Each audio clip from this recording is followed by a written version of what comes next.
بسم اللہ الرحمن الرحیم نحمده ونصلی علی رسولہ الکریم اما بعد فاعوذ باللہ من الشیطان الرجیم بسم اللہ الرحمن الرحیم او زد علیہ ورتل القرآن ترتیلا وعن عثمان بن عفان رضی اللہ عنہ قال رسول اللہ صلی اللہ علیہ وسلم خیرکم من تعلم القرآن وعلمہ صدق اللہ العظیم وصدق رسولہ النبی الکریم۔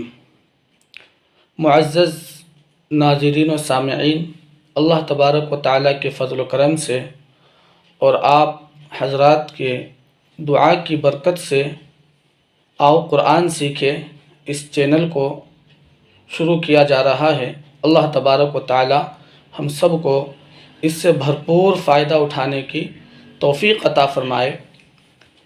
اس چینل کو شروع کرنے کا سب سے بڑا مقصد یہ ہے کہ ہم کس طریقے سے اپنے قرآن کو صحیح اور درست تلفظ کے ساتھ پڑھنے والے بنیں، کس طریقے سے ہمارا ایک ایک حرف صحیح ہو جائے اور اس کو صحیح طریقے پر پڑھ کر ہم پورے ثواب حاصل کرنے والے بنیں۔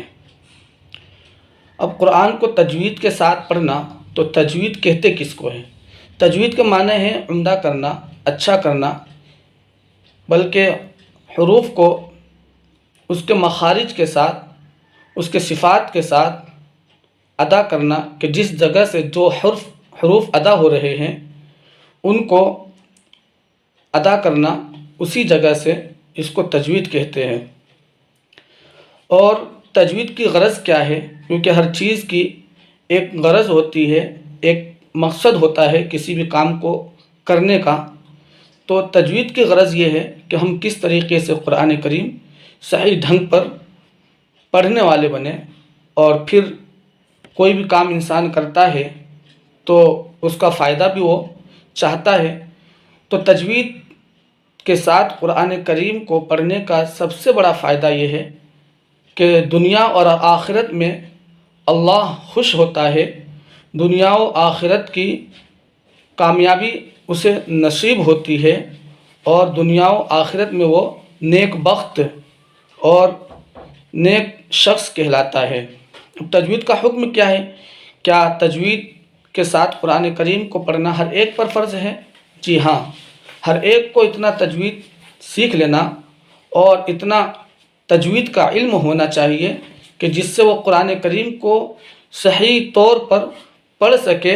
ہر مسلمان مرد و عورت پر فرض عین ہے۔ فرض عین جس طریقے سے 5 وقتہ نماز ہے، رمضان کے روزے ہے، زکوٰۃ ہے، اور صاحب استطاعت شخص پر حج ہے، تو اسی طریقے سے اتنا تجوید کا علم سیکھنا جس سے صحیح قرآن شریف پڑھ سکے، فرض عین ہے۔ اور فرض کفایہ کہتے ہیں، پورا علم تجوید سیکھنا فرض کفایہ ہے۔ فرض کفایہ کہتے ہیں کہ کچھ لوگ اگر تجوید کا پورا علم سیکھ لیتے ہیں، پڑھ لیتے ہیں، تو وہ سارے لوگوں کے اوپر سے فرض ادا ہو جاتا ہے، جس طریقے سے جنازے کی نماز ہے۔ اور تجوید کا مرتبہ کیا ہے، اس کا مقام کیا ہے؟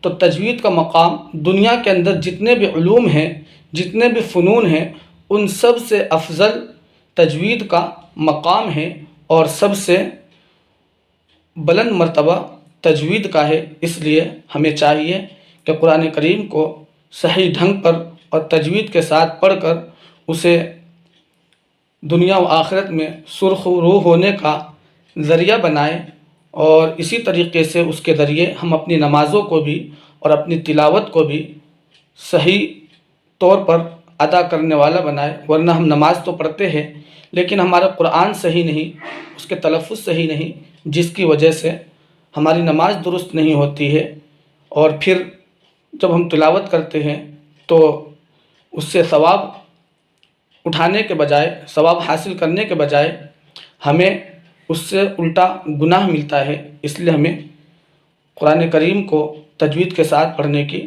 فکر کرنی چاہیے۔ وآخر دعوانا ان الحمد للہ رب العالمین۔